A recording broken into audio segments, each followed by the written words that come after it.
Yang kita bahas di sini adalah Tuhannya orang Islam dan Tuhannya orang Kristen. Gitu loh. Nah, tadi yang benar dari Ustadz Wafi itu hanya satu, bahwa kata Tuhan di dalam bahasa Arabnya itu ada dua yang diterjemahkan ke dalam bahasa Indonesia menjadi kata Tuhan. Kalau kita buka Quran, ada dua kata yang selalu diterjemahkan jadi kata Tuhan. Ada kata ilah dan ada kata Rob. Nah, untuk kata Rob ini kadang-kadang dia diterjemahkan Tuhan, kadang-kadang dia diterjemahkan Tuan. Nah, nanti kalau kita bahas lagi, nanti kata Tuhan ini dicolong oleh penerjemah Islam ketika menerjemahkan Qur'annya. Padahal kata Tuhan itu murni milik gereja, tapi dicolong oleh penerjemah Qur'an ke dalam bahasa Indonesia. Nah, jadi yang mau saya sampaikan begini. Ketika kita membaca Qur'an, maka kata ilah atau kata Tuhan itu sebenarnya adalah sesuatu atau seseorang atau apapun itu yang kepadanya kamu menaklukkan diri. Jadi ilah itu bisa apa saja. Hawa nafsu menurut surat Al-Jathiyah ayat 23 bisa jadi ilah. Uang, iblis, manusia bahkan bisa jadi ilah. Ketika kamu menempatkan diri kamu seolah-olah kamu dikendalikan oleh dia tanpa kamu bisa membantahnya. Nah, saya tidak ngomong kosong ya. Ada sekitar 7 orang, 4 orang diantaranya betul-betul seorang ustadz yang mengakui bahwa Muhammad itu adalah Rob. Bahkan seorang Rifa pun, dia mengakui bahwa Muhammad itu adalah Rob. Kebetulan orangnya ada di sini.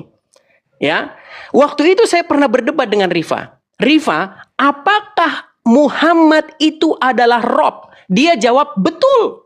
Bisa Muhammad itu dikatakan Rob. Dan arti terjemahan dari Rob adalah Tuhan. Nah, saya paham yang dimaksudkan Rifa.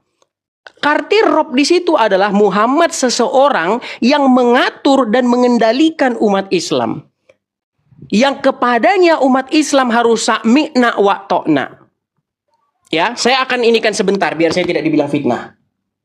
Mengatakan tentang kata Rob tadi kita sudah bahas dengan Ustaz Alif bahwa kata Rob itu sama. Saya juga menjadikan orang tua saya sebagai Rob. Rob kayani saghira, ya. Kalau Nabi Muhammad itu Rob, betul kasih. Ya, kalau Muhammad itu Rob, betul katanya. Makanya di sini kita saling menghargai. Jadi sebenarnya kita sudah ketemu ya. Karena memang adik-adik saya, Rifa dan Wafi ini memang baru kemarin sore ya. Baru juga belajar agama Islam kalau dibandingkan dengan saya. Jadi saya ingin mengatakan begini. Dari debat Islam dan Kristen yang panjang lebar itu, memang sudah ketemu jawabannya. Bahwa ini kesimpulan kita. Yesus Tuhanku, Muhammad Tuhanmu. Saya menuhankan Yesus, Anda menuhankan Muhammad. Saya beribadah kepada Yesus, Anda beribadah kepada Muhammad. Mari kita saling menghargai. Nah, sekarang yang sering diledek, yang sering melakukan dalam tanda kutip peledekan, orang-orang Islam mengatakan, mengapa engkau menuhankan mayat? Padahal yang menuhankan mayat sekarang siapa? Yesus bukan mayat. Orang Kristen tidak ada yang percaya bahwa Yesus hari ini masih mayat di kuburan. Tidak ada. Yesus naik ke surga. Dia mengalahkan maut. Itulah kenapa kami tidak menuhankan mayat di dalam kubur. Lalu siapakah yang menjadikan mayat di dalam kubur sebagai robnya? Tentu saja, mohon maaf, Rifa dan Wafi. Ya, Rifa dan Wafi telah menjadikan seorang, mohon maaf, yang telah meninggal, menuhankan orang mati. Makanya perbedaan kita cuma di situ sebenarnya. Anda menuhankan manusia Muhammad, saya menuhankan Yesus, manusia Yesus. Tapi bedanya Yesus naik ke surga, sedangkan Muhammad meninggal di pemakaman. Nah, jadi sekarang yang ingin saya katakan, marilah kita saling mengerti perbedaan kita itu. Kalau seperti itu damai kita. Ya kan? Menjalankan Anda memuji Tuhan Anda dengan mengatakan ya Rasul, ya Muhammadku, Muhammadku, dengarlah seruanku. Ya biarlah kau menyembah Muhammad, kami menyembah Yesus kami. Seperti itu. Jadi itulah indahnya perbedaan kita. Jadi supaya kita masih ada 16 detik. Jadi itulah perbedaan kita supaya kita sama-sama memahami. Ini khusus orang-orang yang dalam saja. Untuk Pak Wira, salam kalau Pak Wira nonton. Pak Wira juga mengakui bahwa Muhammad itu adalah Rob. Terima kasih, silakan. Baik, Edis Bulu Kusuntur ya, yang sudah tua sekali ya, memang di atas kami umurnya Edis ini ya, memang terlihat tua memang ya. Sayang ya, itu dia ya. Kami memang adik-adiknya Edis, karena kami terlalu muda sebenarnya, tapi nggak apa-apa.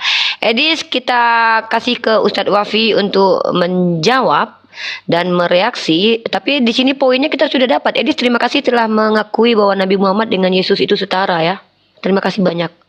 Itu penting banget. Ustadz Wafi, mari diterima tanding.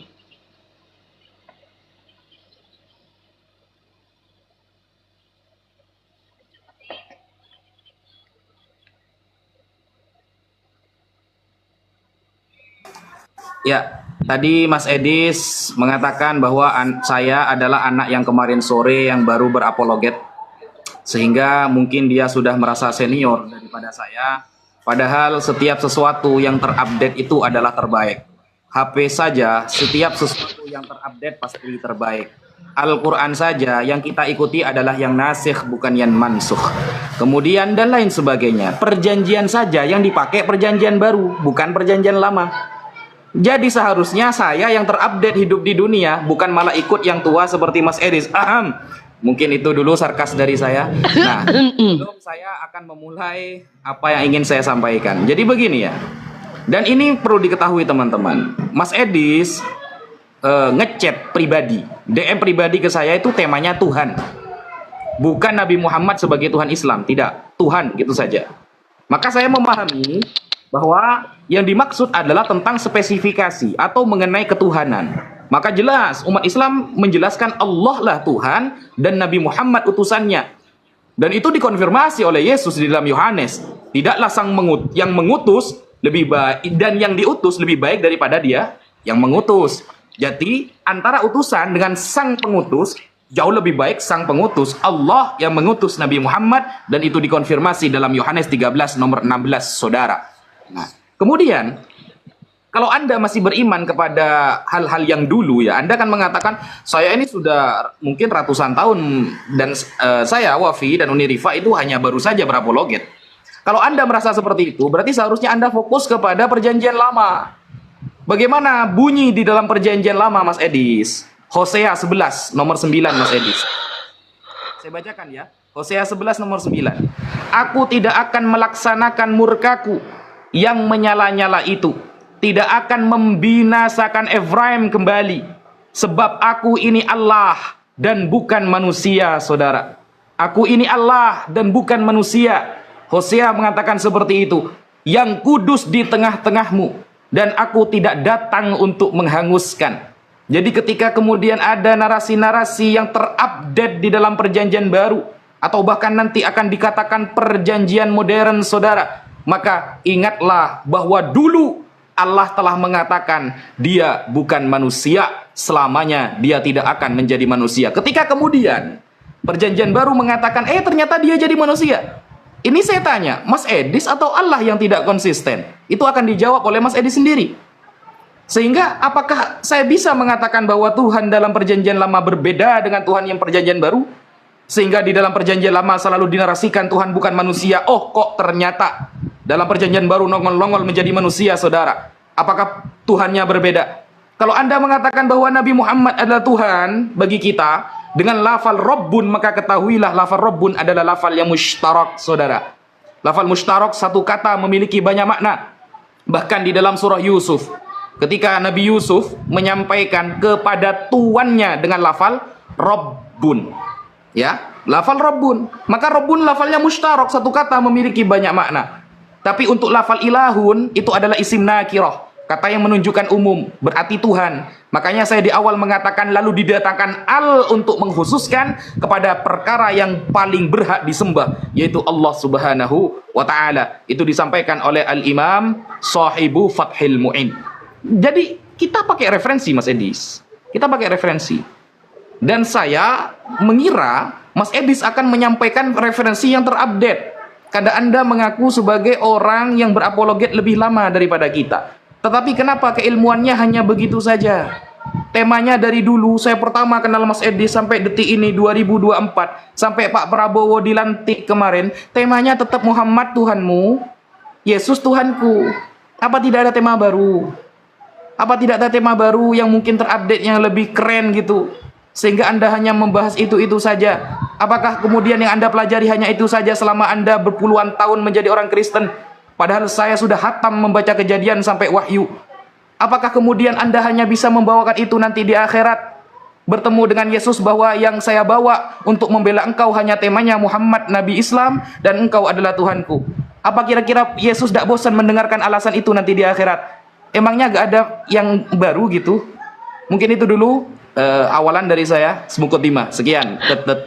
Maaf ya Edis kami walaupun masih muda-muda nih, kami memang generasi muda ya Edis, kamu udah tua banget. Tapi intinya memang kami agak update sedikit.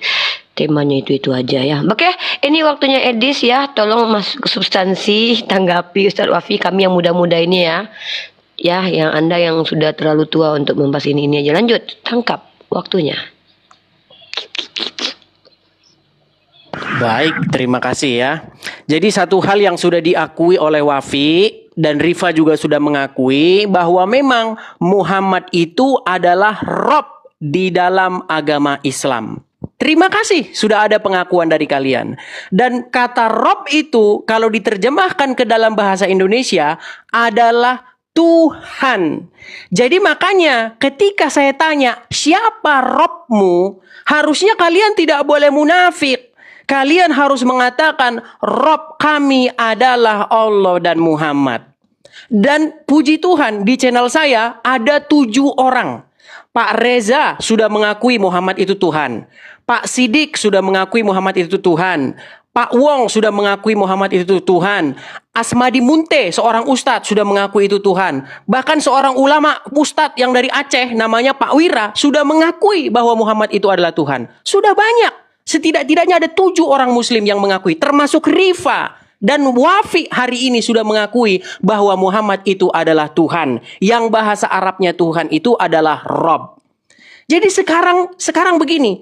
Sudah benar ini yang saya tulis, Yesus Tuhanku dan Muhammad Tuhanmu. Makanya kita harus saling mengerti. Jadi sekarang sebenarnya Pak Ustadz. Lalu siapakah yang Tuhannya adalah seorang mayat? Tentu saja kalian. Jadi jangan pernah lagi mengatakan Tuhan kalian mayat. Jangan lagi. Justru Tuhan kalianlah yang sampai hari ini masih, mohon maaf, mayat. Gitu loh. Nah itu yang pertama. Kemudian yang kedua, Anda mengutip lagi tadi Ustadz.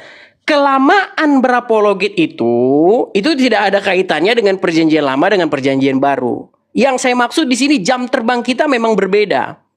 Ya, mungkin saya satu lettingan sama guru kalian, Juma. Ya kan? Nah, yang menjadi masalah begini. Kenapa sih kita, khususnya kalian, tidak mengakui kepada khalayak ramai bahwa Muhammad itu adalah Rob? Nah, yang mengakui itu banyak dimarah. Rifa aja harus menerima banyak sekali ocehan gara-gara mengakui Muhammad itu Rob. Harus saya putar lagi nih. Tentang kata Rob tadi kita sudah bahas dengan Ustaz Alif bahwa kata Rob itu sama. Saya juga menjadikan orang tua saya sebagai Rob. Rob kayani saghira, ya. Kalau Nabi Muhammad itu Rob, betul kasih. Oh, kalau Muhammad itu Rob, betul. Jadi artinya Muhammad juga Rob, Muhammad juga Tuhan kalian.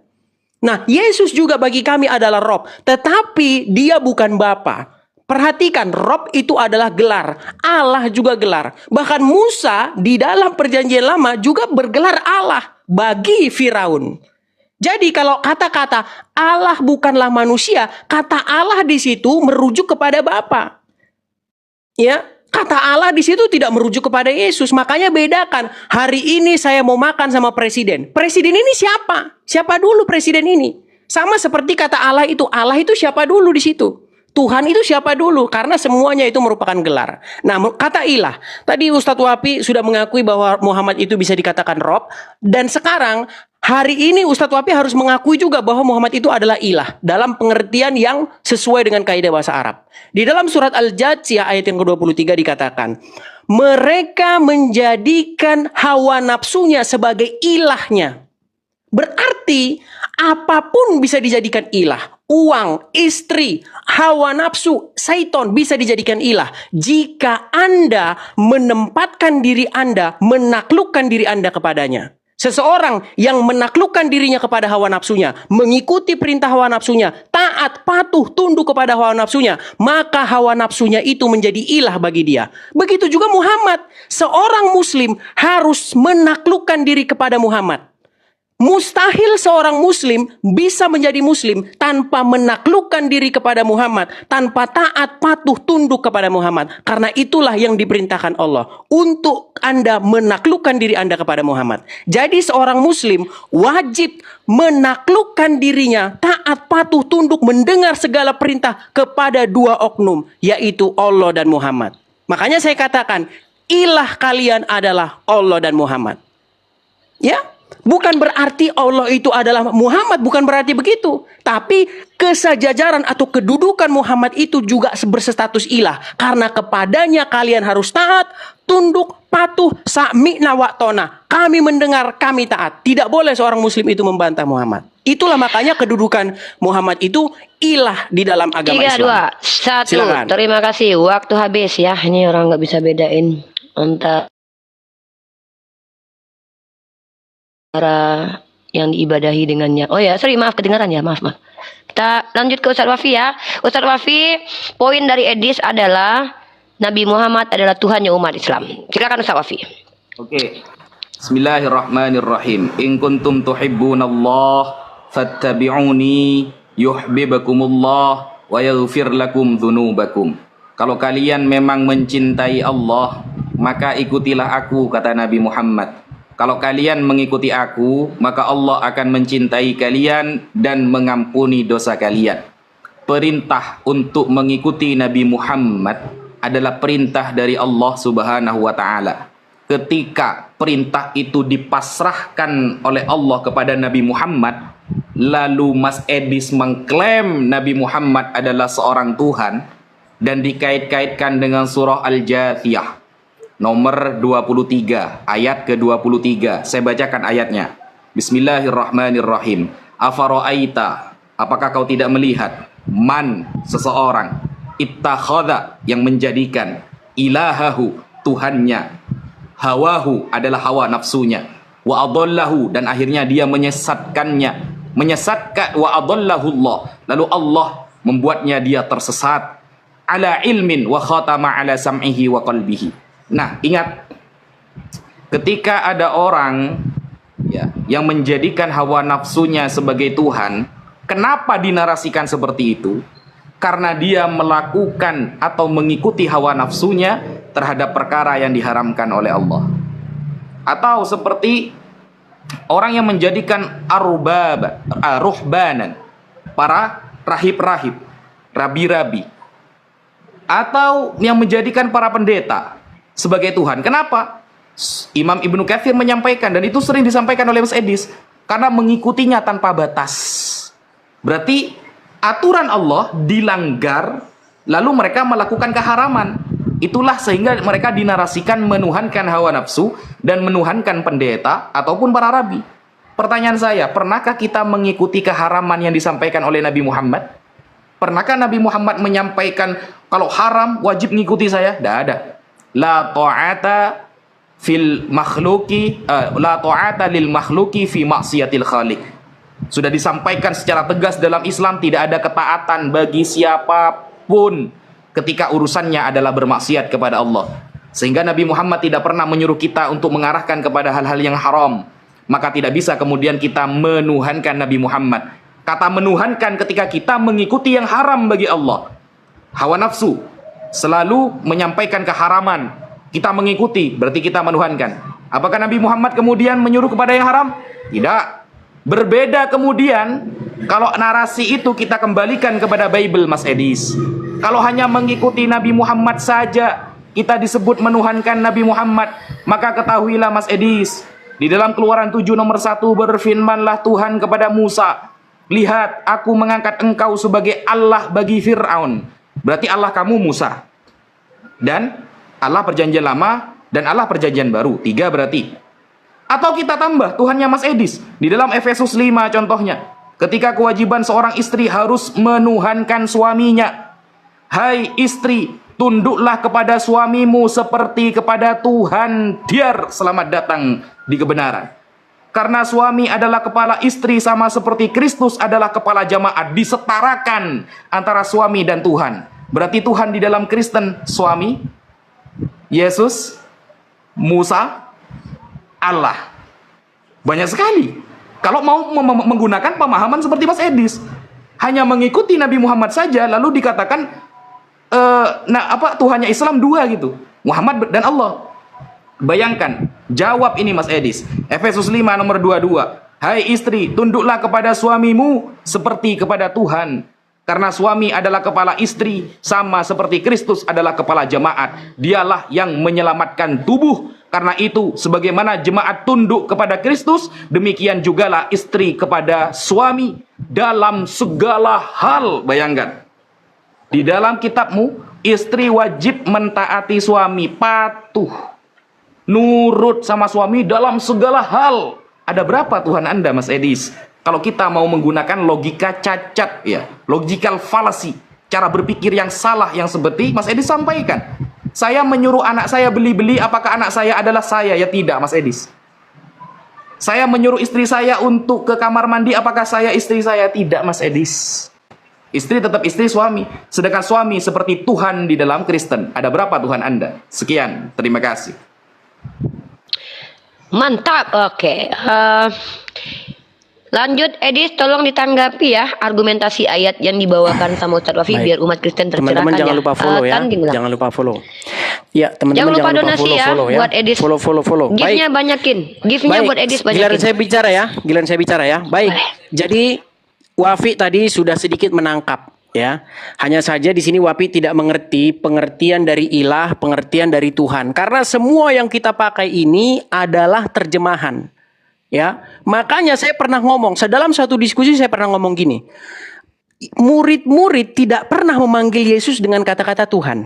Karena tidak ada satupun dari murid-murid itu yang orang Indonesia. Nggak ada satupun yang orang Indonesia. Nah, jangan dipotong nanti dipotong lagi, langsung dipotong, dipiralkan lagi. Ya memang kerjaan-kerjaan orang aneh-aneh memang, ya kan? Nah, jadi kata Tuhan bahasa Arabnya adalah Rob atau ilah. Artinya adalah otoritas. Jadi ketika Anda menjadikan sesuatu sebagai otoritas bagi Anda, itu adalah ilah Anda. Di situ loh. Nah, sekarang bedanya begini. Apakah Anda dikendalikan penuh oleh dia? Saya kasih contoh misalnya. Anda patuh sama bos Anda patuh sama orang tua Anda. Berarti orang tua Anda ilah Anda, Tuhan Anda. Sekarang begini. Kalau bos Anda menyuruh, lompat dari jurang, kau lakukan tidak? Tentu tidak. Kalau suami Anda atau istri Anda atau orang tua Anda bilang, ceraikan istrimu, ceraikan suamimu, apakah kau lakukan? Tentu tidak. Itu artinya kau tidak dalam kendalinya penuh. Nah, sedangkan seorang muslim, kalau Allah bilang lompat dari jurang, bisakah kalian bantah? Tentu tidak bisa. Kalau Allah bilang lompat dari jurang, kalian harus lompat dari jurang. Tapi kalau suami, bos, presiden sekalipun, Anda bisa bantah. Hanya ada dua yang tidak boleh dibantah oleh seorang muslim. Allah dan Muhammad. Allah dan Muhammad. Makanya saya bilang, ilah kalian itu ada dua. Yang kepadanya kalian sami'na wa to'na. Nah sekarang, Wafi mengatakan, apakah ketaatan kami kepada Allah itu tidak kepada Muhammad itu tidak dalam rangka ketaatan kami kepada Allah? Betul yang Anda bilang. Makanya saya katakan, Allah membuat Muhammad itu menjadi ilah atau Rob di tengah-tengah kalian. Yang kepadanya kalian harus taat seolah-olah taat kepada Allah. Itulah yang kami imani. Makanya Yesus itu adalah ilah atau Rob yang datang dari Bapa. Dia bukan ilah lain. Yang dilarang dalam Bible itu, jangan ada padamu ilah lain di hadapanku. Yesus bukan ilah lain, Roh Kudus bukan ilah lain, tetapi Yesus dan Roh Kudus adalah otoritas yang datang dari Bapa. Ya, nah sekarang pertanyaannya begini, apakah seperti yang dikatakan Wapi, aturan Allah dilanggar karena mentaati Muhammad? Ada satu contoh di dalam surat Al-Ahzab ayat yang ke-70. Ya ayyuhallazina amanu, wahai orang-orang yang beriman, katakanlah perkataan yang benar. Disuruh mengucapkan perkataan yang benar di dalam Al-Ahzab 70. Bahkan kalau orang berbohong itu tanda-tanda orang yang tidak beriman. Tetapi di dalam hadis Muhammad membolehkan, mengizinkan kalian untuk berdusta dalam 3 hal. Makanya saya bilang, siapakah yang harus kalian taati, Allah atau Muhammad? Lalu kemudian dalam satu riwayat juga dikatakan bahwa sahabat Muhammad, pengikut Muhammad yang bernama Abdullah bin Zubair pernah meminum darah Muhammad. Sementara di dalam Al-Quran tidak boleh mengkonsumsi darah. Nggak boleh. Tetapi apa yang dikatakan Muhammad ketika darahnya diminum? Apakah Muhammad mengharamkan darahnya diminum? Tidak. Malah dikatakan kepada orang yang meminum darahnya, haram tubuhmu disentuh api neraka oleh karena meminum darah Muhammad. Inilah bentuk-bentuk bagaimana kalian menjadikan Muhammad itu Tuhan di samping Allah. Padahal jelas itu adalah haram, tidak boleh mengkonsumsi darah. Tapi darah Muhammad diminum. Dan Muhammad bahkan tidak peduli dengan ayat Al-Quran ketika darahnya diminum. Itu salah satunya. Kemudian Wafi mengatakan satu logika begini. Kalau begitu suami adalah ilah bagi istrinya. Ingat, tidak berhenti di situ. Kalimat itu tidak berhenti di situ. Perhatikan. Istri taat kepada suami, nggak berhenti. Suami taat kepada Yesus. Jadi, istri harus taat kepada suami, tapi suami harus taat kepada Yesus. Makanya, suami yang tidak taat kepada Yesus tidak perlu ditaati. Nah, sekarang yang jadi masalah begini. Toh, ujung-ujungnya, muaranya itu adalah kepada Bapa di sorga. Makanya, Yesus dan Roh Kudus bukanlah ilah lain. Tetapi adalah Tuhan atau otoritas atau ilah atau Tuhan yang datang daripada Bapa di sorga. Nah, sekarang yang jadi masalah, kita harus sama-sama mengakui nih, Yesus Tuhanku, Muhammad Tuhanmu. 5, Hanya saja 4, Muhammad 3, adalah Tuhan 2, yang di luar 1. bangsa Israel. Seperti itu. Silakan. Oke, terima kasih. Edis, tolong donasinya buat Edis ya, karena dia lagi cari kontrakan teman-teman ya, bantu ya. Oke, lanjut ditangkap waktunya Ustadz Wafi. Silakan. Oke, bismillahirrahmanirrahim. Kullu ma atakumur rasulu fakhudhuh wa ma nahakum anhu fantahu. Apa yang dibawa oleh Nabi Muhammad maka ambillah, ikutilah, dan apa yang dilarang maka jauhilah. Ingat, Al-Quran diturunkan oleh Allah kepada Nabi Muhammad, yang menjelaskan malaikat Jibril kepada Nabi Muhammad. Maka Nabi Muhammad yang paling paham Al-Quran, bukan Mas Edis. Saya kira Mas Edis akan menyampaikan bahasa Ibrani atau Yunani, lalu referensi yang kuat. Ternyata hanya main di terjemahan kata saja. Tadi Mas Edis menggunakan Robbun, yang sebagai lafal yang mushtarak, satu kata memiliki beberapa makna, hanya bermodal terjemah. Lalu membawa-bawa bahwa Nabi Muhammad pernah membolehkan berbohong, padahal di dalam Al-Quran berbohong itu adalah dosa. Yang dibawa adalah surah Al-Ahzab ayat 70. Ini ngawur. Kenapa saya katakan ngawur? Ingat, ini saya sampaikan ya. Kita akan bisa membedakan teman-teman, mana yang menjawab menggunakan referensi dengan mana yang menjawab dengan asumsi. Di dalam Al-Quran surah Al-Ahzab ayat ke-70, ya ayyuhalladzina amanu, wahai orang-orang yang beriman, ittaqullah, bertakwalah kepada Allah. Wa qulu, dan katakanlah qaulan sadidan, perkataan yang benar. Maksud perkataan yang benar dalam ayat ini Ikrimah menyampaikan sebagai ahli tafsir dalam Al-Quran. Kalau kitab Anda ya wajar ya, gak ada ahli tafsirnya. Meskipun di Alkitab Sabda ada pendapat Matthew Henry, Jerusalem. Ya kita tahulah Mas Edis hanya modal terjemahan, tidak apa-apa. Nah, Ikrimah menyampaikan maksud qaulan sadida adalah qaulu la ilaha illallah. Maksud perkataan yang benar bukan perkataan jujur, tapi maksudnya adalah la ilaha illallah, kata Ikrimah sebagai ahli tafsir. Kalau hanya kitab yang pakai terjemahan, tidak mengikuti kredibilitas orang yang paham, ya wajarlah mungkin tidak akan pernah nyambung terhadap apa yang saya sampaikan. Padahal di dalam ayat tadi, ingat teman-teman ya, saya itu bukan menframing, saya hanya membaca bahwa apa di dalam Efesus 5, dalam segala hal, ingat ya, kalimat mengikuti suami dalam segala sesuatu. Karena itu sebagaimana jemaat tunduk kepada Kristus, demikian jugalah istri kepada suami dalam segala hal. Jadi kalau suaminya nyuruh lompat ke sumur, ya lompat ke sumur. Kalau suaminya mau poligami, ya harus boleh. Kan seperti itu. Nggak ada di sini narasi, tetapi nanti suami harus taat ke Kristus. Ngarang. Jangan bawa-bawa ayat palsu lah. Jangan buat-buat ayat palsu. Gitu loh. Dan apa yang saya sampaikan ternyata tidak pernah terjawab oleh Mas Edis, teman-teman. Saya kasih contoh lagi ya, bahwa Tuhan di dalam perspektif Mas Edis itu masih blunder. Kenapa? Narasi Tuhan manusia itu tidak pernah dibenarkan oleh perjanjian lama. Sejak kapan kemudian Tuhan itu menjadi manusia? Kita kalau mau melevelkan Yesus dengan Nabi Muhammad, jauh lebih keren Nabi Muhammad secara pemahaman Al-Quran dan Bible.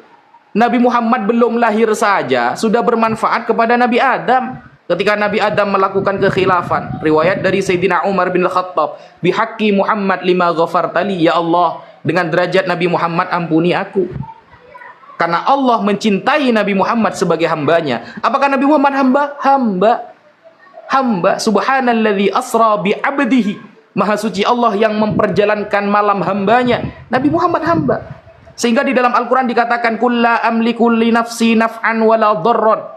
Katakan wahai Muhammad, bahwa diriku, ya, Nabi Muhammad ini tidak bisa memberikan manfaat atau tidak bisa melakukan bahaya apapun tidak bisa, illa masya Allah, kecuali atas kehendak Allah. Illa masya Allah, kecuali atas kehendak Allah. Tetapi kalau kita lihat di dalam kitab Anda, Mas Edis, satu raja-raja contohnya ya, di dalam satu raja-raja 8 dikatakan nomor 27, tetapi benarkah Allah hendak diam di atas bumi? Sesungguhnya langit, bahkan langit yang mengatasi segala langit pun tidak dapat memuat engkau. Terlebih lagi rumah yang kudirikan ini. Salomo mengakui gak boleh Tuhan di bumi. Ini yang bodoh Salomo atau siapa ini? Sekian, terima kasih. Baik. Silakan dibisukan Sekarang dulu, ada Edis suara ya. anak-anak tadi. Jangan lupa follow ya guys, follow.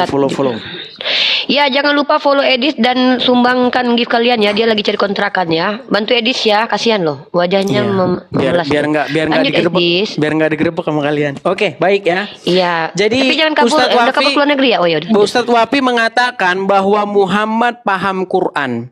Jadi ini satu pernyataan yang sama sekali tidak ada di dalam Al-Quran ya. Ketahuilah ya bahwa saya adalah orang yang paling banyak sekali mengkhatamkan Al-Quran dari Al-Fatihah sampai Anas sampai Al-Fatihah. Belum pernah saya temukan ada seorang muslim yang lebih rajin membaca Al-Quran daripada saya, dan belum pernah saya ketemu ada seorang muslim yang lebih ngerti Quran daripada saya. Tidak pernah ada narasi dalam Quran bahwa Muhammad mengerti Al-Quran. Nggak ada. Yang ada adalah jikalau kamu ragu-ragu tentang apa yang kami wahyukan kepadamu, maka tanyakanlah orang yang membaca kitab sebelum kamu. Disuruh tanya kepada orang yang membaca kitab sebelum Al-Quran. Itu loh yang dilakukan umat muslim sekarang, Wafi dan Ripa sebaliknya. Malah beriman kepada kitab-kitab sesudah Al-Quran. Disuruh beriman kepada ini ulama A, ulama B, ulama C yang sama sekali tidak ada dalam Al-Quran. Ayat Quran itu hanya dua macam, Wafi. Ayat-ayat yang muhkamat dan ayat-ayat yang mutasabihat. Muhkamat itu apa sih? Jelas. Kenapa untuk ayat-ayat yang jelas kalian persulit lagi? Harus begini, harus begitu. Tadi Ustadz Wafi menyebutkan Ikrimah.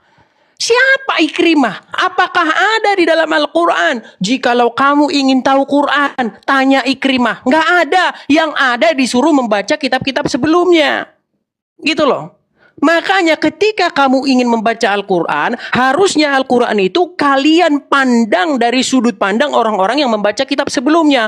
Muhammad saja tidak pernah datang ke Ikrimah untuk mengerti Al-Quran. Konon menurut riwayat-riwayat yang kalian katakan, dikatakan bahwasanya dikatakan setelah Muhammad bertahanus di Gua Hiro menerima wahyu, apakah dia datang kepada orang-orang ulama-ulama Sahih Bukhari? Nggak ada. Bahkan mereka lahirnya jauh setelah Muhammad. Dia justru datang kepada Khadijah, dan Khadijah tanya kepada seorang pendeta Nasrani. Jadi suruh nanya. Makanya kalian itu tanya sama kami ahli kitab. Jangan tanya sama ulama-ulama yang datang kemudian. Akhirnya kalian jadi kayak begini. Kalian jadi menuhankan ulama atau para penafsir-penafsir Al-Quran. Makasih Bang Gaco, makasih Bang Gaco. Ya, ini yang kalian lakukan sekarang. Kalian menuhankan para ulama. Kalian tidak boleh memiliki pikiran lain kecuali yang sudah ditetapkan oleh ulama. Kalau kalian beda pandangan kalian tentang Al-Quran sesuai ulama, maka kalian sesat. Tidak ada. Itulah yang menyebabkan kalian sampai sekarang tidak pernah berkembang memahami Al-Quran. Karena kalian sudah didoktrin, pikiran kalian memahami Al-Quran harus sesuai dengan ulama ini, harus sesuai dengan ulama itu, tidak boleh berbeda. Itu kalian tidak tahu, kalian sudah dibuat menjadi katak dalam tempurung ketika memahami Al-Quran. Kalian tidak boleh beda dari pandangan-pandangan orang-orang yang sudah membaca kitab sebelumnya. Ulama kalian. Terima kasih Bang Gaco, makasih Bang Gaco, makasih Bang Gaco. Nih, terus tadi dia katakan, lalu bagaimana tentang Muhammad? Apakah Muhammad itu? Saya bacakan satu ayat Wafi, ya. Ini yang kamu singgung tadi, ya. Dikatakan di dalam surat An-Nisa ayat 64, dikatakan, ya, jikalau mereka datang kepada Muhammad, lalu Rasul pun memberikan ampunan kepada mereka, tentulah mereka mendapati Allah Maha Penerima lagi Maha Penyayang. Surat An-Nisa ayat ke-64. Jadi di sini Ustadz Wafi, kalian memang diwajibkan datang kepada Muhammad supaya Muhammad memohonkan ampun. Nah sekarang, apakah ayat ini masih berlaku? Nah, ketika saya ngobrol-ngobrol dengan orang-orang Muslim, saya tanya, ya, pernah satu orang masuk ke komal saya begini, kenapa kamu pergi berziarah ke makamnya Muhammad? Saya berziarah ke makamnya Muhammad untuk berwasilah. Saya ingin meminta kepada Muhammad supaya Muhammad memohonkan ampun. Jadi menurut ayat ini Ustadz Wafi, ya, dan tidaklah kami mengutus seorang Rasul pun melainkan untuk ditaati. Lalu jikalau mereka ketika menganiaya dirinya datang kepadamu lalu memohonkan ampun kepada Allah dan Rasul pun memohonkan ampun untuk mereka, maka niscaya mereka dapati bahwa Allah Maha Penerima Taubat Maha Penyayang. Jadi Ustadz Wafi, menurut ayat ini memang kalian harus datang kepada Muhammad supaya memohonkan ampun. Makanya saya katakan, kalianlah yang meminta kepada Muhammad, meminta kepada orang yang telah meninggal supaya dia memohonkan ampun kepada kamu bagi dosamu. Sesuai dengan ayat ini, jika kamu yakini ayat ini masih berlaku.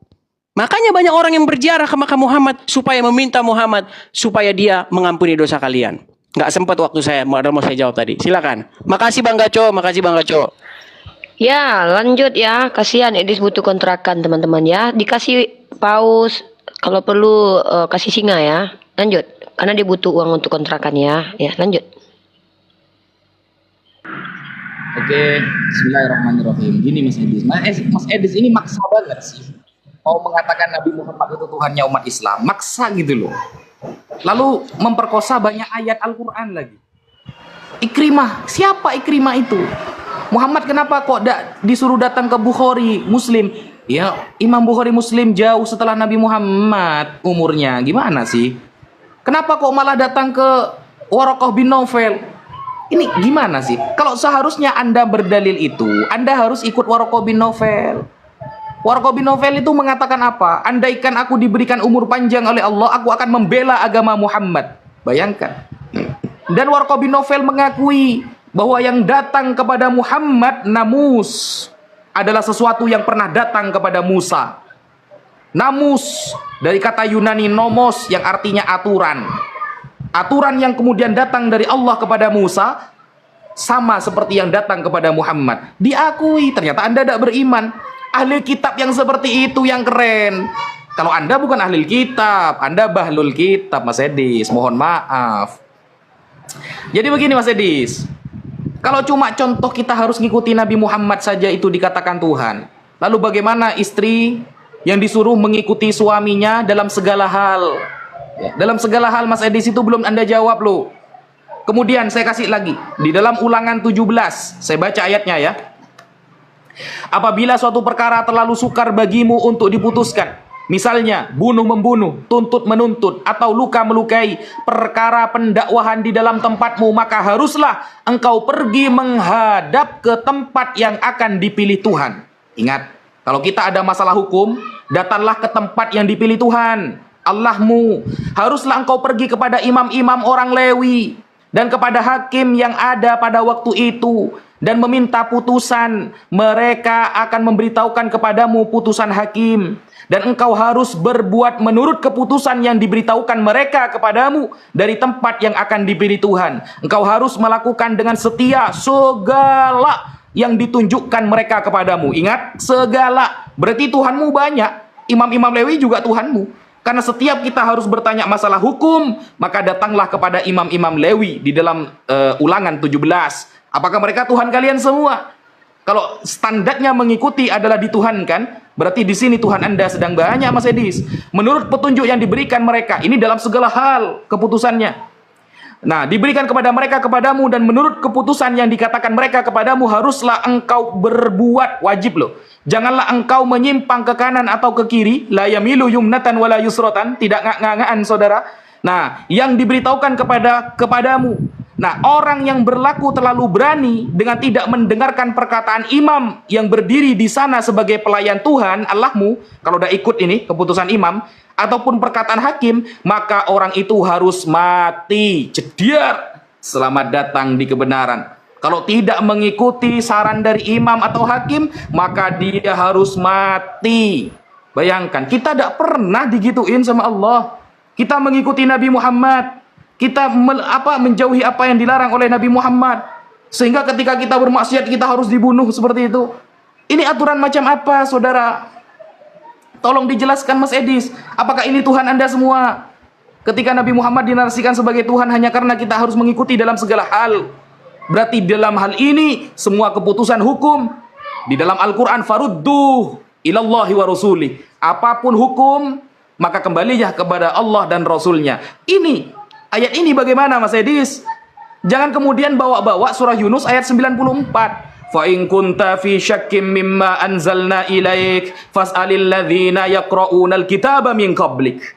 Kalau kamu Muhammad ragu terhadap apa yang aku turunkan kepadamu, maka bertanyalah kepada orang-orang yang membaca kitab sebelummu. Tentang apa hal ini? Tentang bahwa nama Nabi Muhammad tertulis dalam kitab-kitab terdahulu. Kalau kamu pakai ayat ini, kamu harus beriman bahwa Nabi Muhammad tertulis dalam kitab-kitab terdahulu. Itu disampaikan oleh Al-Imam At-Tabari, Al-Imam Ibnu Katsir Ad-Dimashqi, Al-Imam Al-Hafidh Al-Qurtubi, dan Al-Imam Al-Hafidh Al-Baghawi. Semua para ulama tafsir menyamakan sebagian.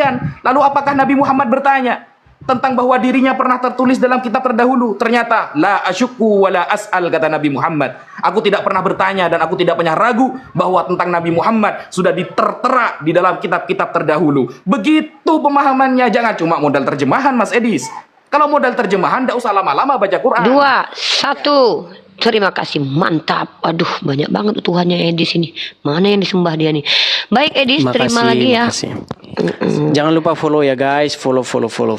Jangan lupa bantu Edis supaya dia butuh besok kontrakan teman-teman. Tidak ini. Oke, giliran saya ya. Ya, silakan Edis.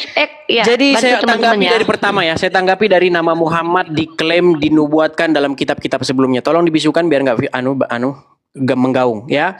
Jadi memang umat muslim mengklaim bahwa nama Muhammad tertulis dalam kitab-kitab sebelumnya. Bahkan dikatakan bahwa mereka mengenal Muhammad seperti anak mereka sendiri.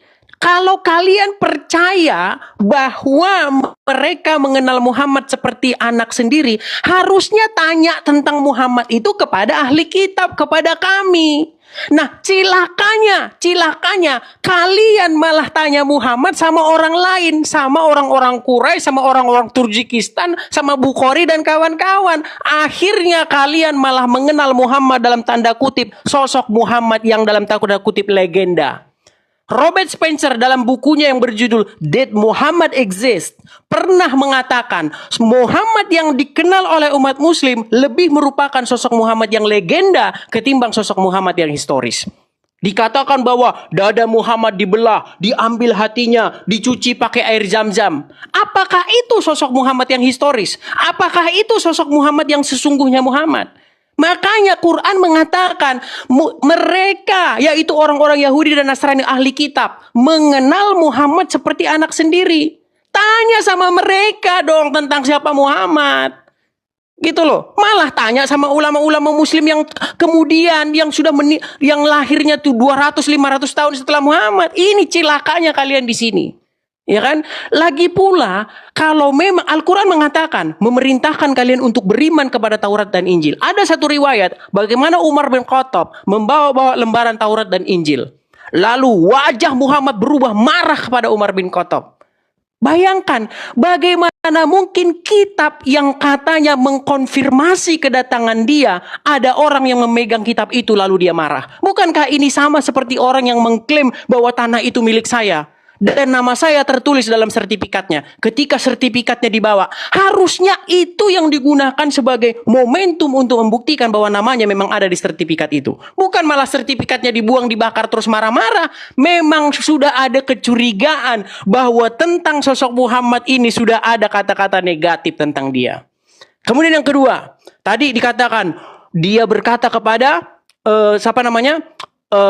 Warokah bin Naufal dengan kata-kata namus, yang artinya namus itu adalah, aduh kenapa ini ada anu nih, bentar sorry ada, kok ada ini, Kenapa Edis? Diganggu apa? Diganggu roh? sebentar Tolong dibantu Edis ya.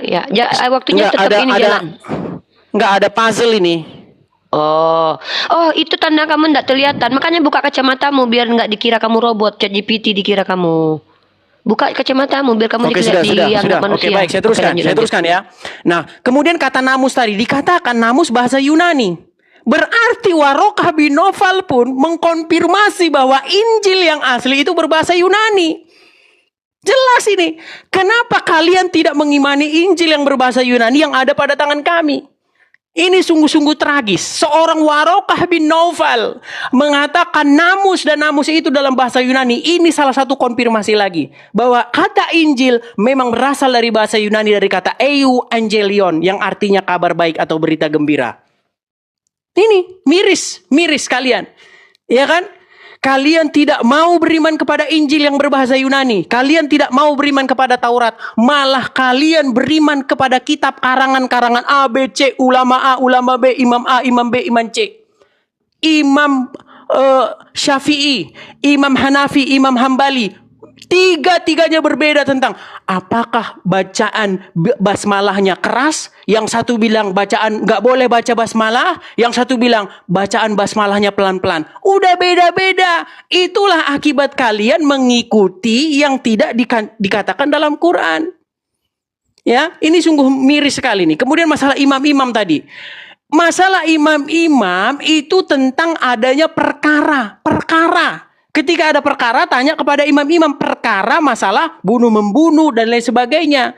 Tidak ada di situ dikatakan bahwa kalau imam ngomong A, suruh kamu masuk jurang, kamu masuk jurang. Nggak ada. Tapi kalau Muhammad dikatakan dalam surat Al-Ahzab ayat yang ke-36. Jikalau Allah dan Rasulnya sudah menetapkan ketetapan, maka tidak ada pilihan bagi laki-laki muslimah tentang urusan mereka. Jelas kedudukan Muhammad setara dengan Allah karena tidak boleh dibantah. Silakan.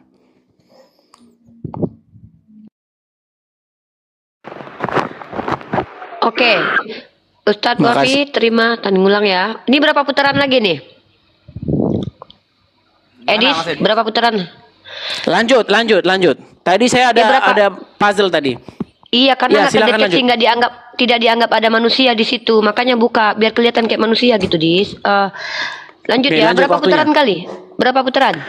Terserah, mungkin 4. 4 lagi ya. Oke, Ustadz disambut.